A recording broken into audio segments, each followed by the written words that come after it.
YouTube channel पर सबको नमस्कार करें। हमारे चैनल में आप लोग देखते रहिए किस तरह मोटर को रिपेयरिंग कर रहे हैं। वाटर सील भी डाल दिए, बैरिंग भी नए डाल दिए, हम सेट कर रहे हैं। आप लोगों को सामने चला के दिखाएंगे क्या गड़बड़ी है क्या गड़बड़ी नहीं है। थोड़ी समय तो लगेगा ही, आप लोग बताइएगा मत। हमारे वीडियो को ज़रूर से ज़रूर शुरू से लास्ट तक देखिएगा।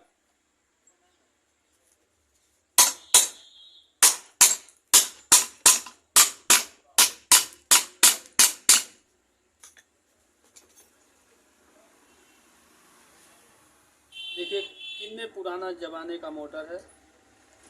सारा काम करते हैं, मोटर पंखा कूलर सभी प्रकार के रिपेयरिंग हम करते हैं।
ये कितने ज़माने का मोटर है, हम चालू करके दिखा रहे हैं आप लोगों को।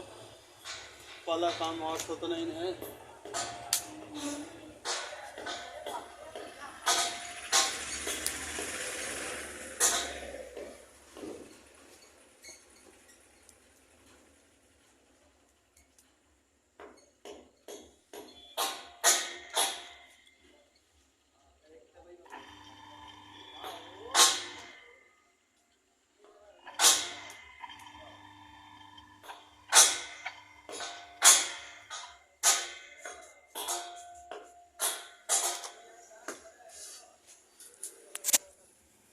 पानी डाल के देखेंगे चल रहा है कि नहीं चल रहा है, चेक दिखाएंगे आप लोगों को।